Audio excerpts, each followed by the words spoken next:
Hello friends, welcome to Abhigyan Academy. मैं हूं आपका रविंदर सिंह। आज मैं आपके सामने लेके आया हूं क्लास 8th का मैथ, जिसमें हम करेंगे chapter number 2, that is linear equation in one variable. और इस वीडियो में मैं आपके लिए लेके आया हूं एक्सरसाइज 2.1 का क्वेश्चन नंबर 6। जो इसके फर्स्ट 5 क्वेश्चन है उसकी वीडियो मैंने डाल रखी है पहले, और जिनका लिंक मेरी डिस्क्रिप्शन में मेंशन है। तो जिन्होंने अभी इसके फर्स्ट 5 क्वेश्चन नहीं किए तो पहले वो करें और इसके बाद इसको कंटिन्यू करें। तो स्टार्ट करते हैं question number 6। There is a narrow rectangular plot reserve for a school in Manuli village. The length and breadth of the plot are in the ratio 1:11:4. At the rate of rupees 100 per meter, it will cost the village panchayat rupees 75,000 to fence the plot. तो what are the dimension of the plot?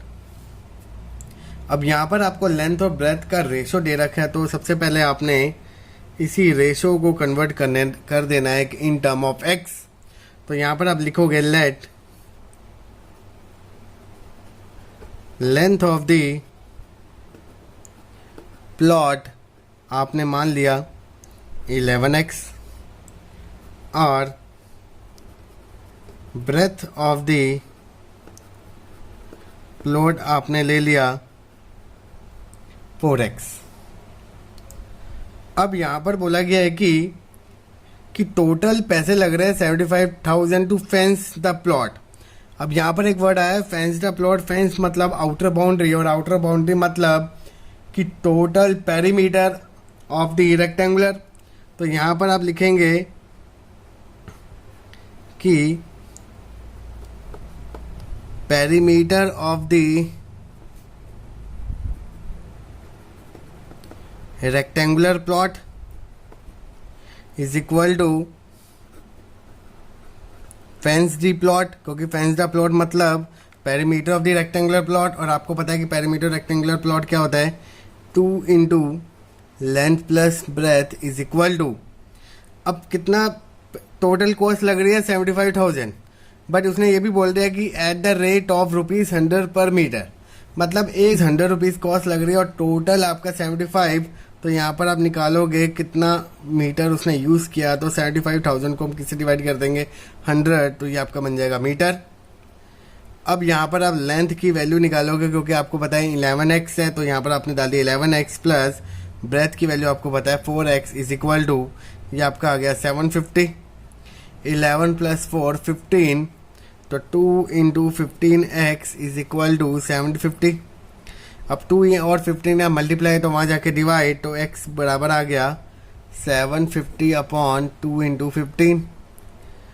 15 1 जा 15, 15 5 जा 2 1 जा 2, 25। तो x की value आपकी क्या बन गई 25। देयरफॉर जो आपके लेंथ की डायमेंशन थी वो आपकी निकल गई 11 इंटू 25। तो 11 को 27 से मल्टीप्लाई किया तो ये आपका आ गया 275 मीटर, और ब्रेथ आपकी आ गई 4 into 25 that is equal to 100 metre. तो ये था आपका इस क्वेश्चन का इजी सोल्यूशन। नेक्स्ट क्वेश्चन करते हैं।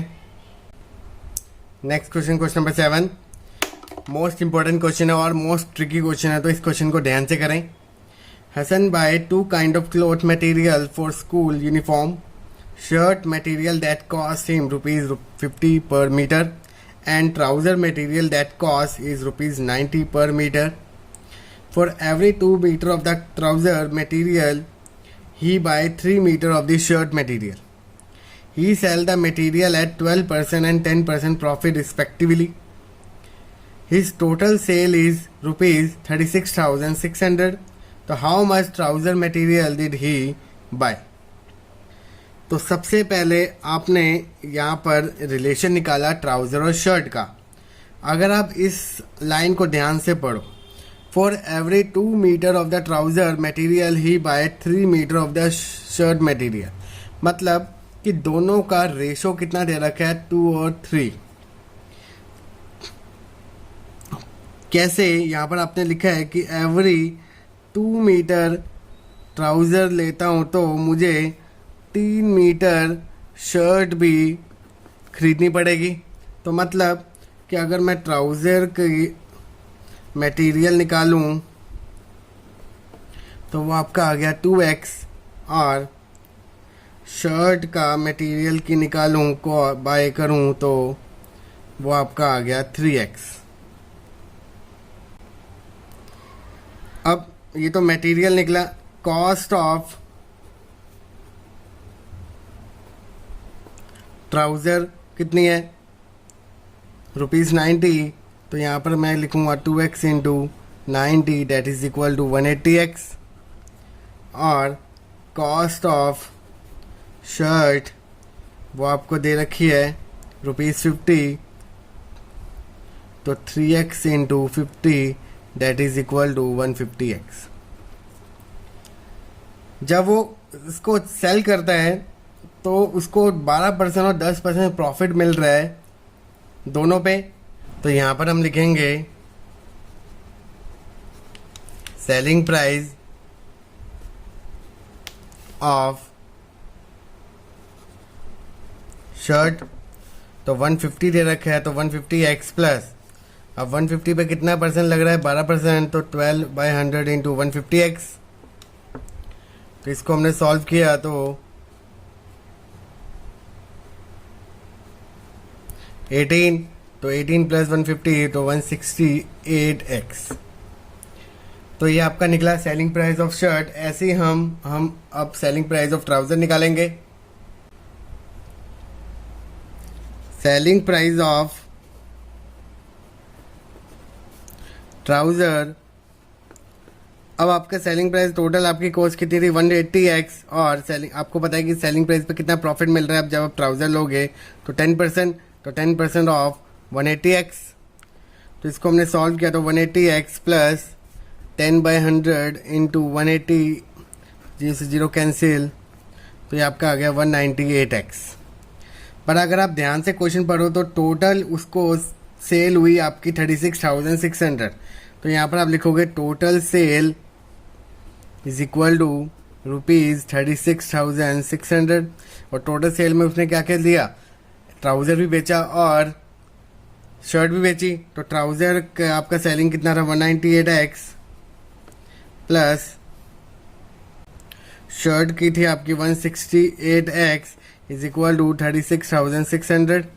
इन दोनों को आपने ऐड किया, इन दोनों को ऐड किया तो आ गया 360x इज इक्वल टू 36,600। तो x इज इक्वल टू, इसको हमने इसे डिवाइड किया तो ये आपके आ गया 100। तो डेट मीन्स कि आपका अगर जो आपने लेट किया था कि ट्राउज़र उसने कितना बाई किया, तो ट्राउज़र मटेरियल आपका निकला 2 इंटू एक्स, तो मतलब 2 इंटू 100, तो 200 मीटर। और अगर हम शर्ट की भी बात करें तो शर्ट मटेरियल आपने लिया 3 into 100 that is equal to 300 metre. तो ये था आपका इस क्वेश्चन का सलूशन। इस क्वेश्चन को जरूर करें, मोस्ट इंपॉर्टेंट क्वेश्चन है। Question number 8, half of herd of deer are grazing in the field and 3/4 of the remaining are playing nearby. The rest 9 are drinking water from the pond. To find the number of deer in the herd. तो सबसे पहले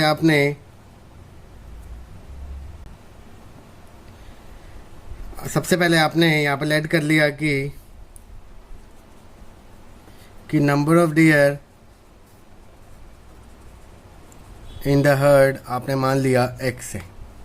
अब according to question half of the herd are deer in the grazing hill, तो case 1 इसके half आपके क्या हो रहे हैं, ग्रेजिंग इन द फील्ड हो रहे हैं।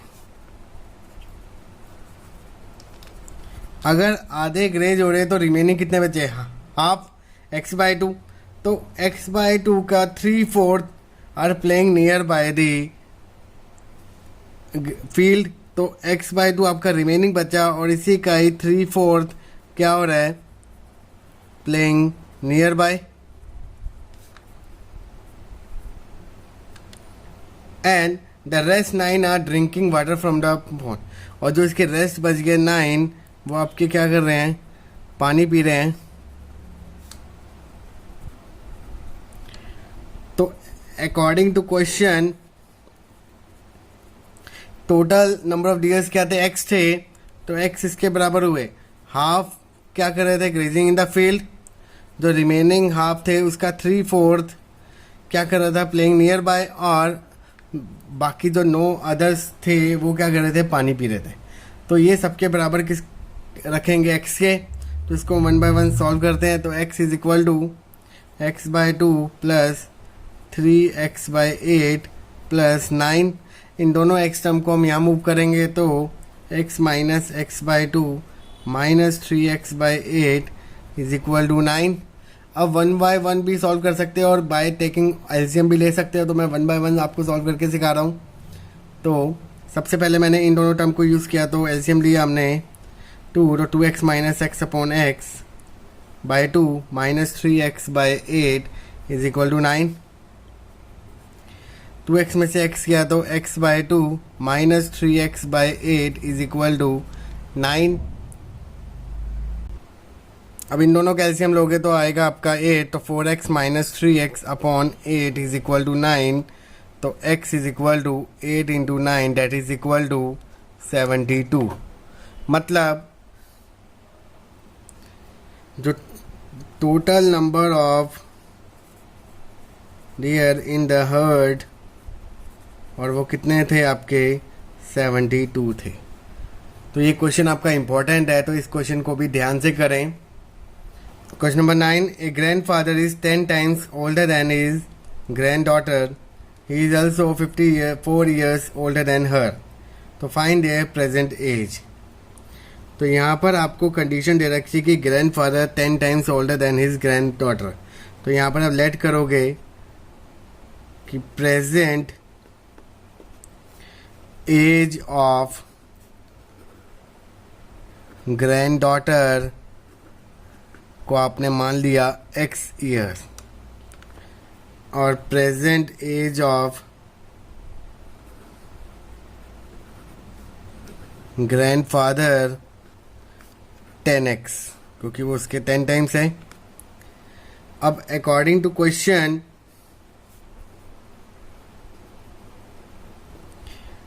ही is also 54 years older than her, मतलब ग्रैंडफादर 54 years बड़ा है ग्रैंड डॉटर से। तो ग्रैंडफादर की एज आपकी 10x है।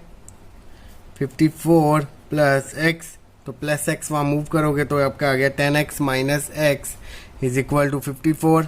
तो 9x इज इक्वल टू 54, तो x की वैल्यू आ गई आपकी 6। दैट मीन्स कि age of granddaughter 6 years थी और age of grandfather 60 years थी। तो ये था आपका इस क्वेश्चन का इजी सोल्यूशन। नेक्स्ट क्वेश्चन करते हैं। Question number 10, Aman age is 3 times his son age. 10 years ago he was 5 times his son age. Find their present age. तो सबसे पहले आपने लेट किया, let present age of Aman, son age, उसको माना आपने x years, और प्रेजेंट एज ऑफ अमन आपने ले लिया 3x, क्योंकि यहाँ पर लिखा हुआ है कि अमन age is 3 times his son age. 10 years ago, 10 years ago मतलब 10 साल पहले। तो अमन सन एज क्या होगी, x माइनस 10, और अमन एज होगी 3x माइनस 10, क्योंकि 10 साल पहले वो भी तो कम होगा। तो अकॉर्डिंग टू कंडीशन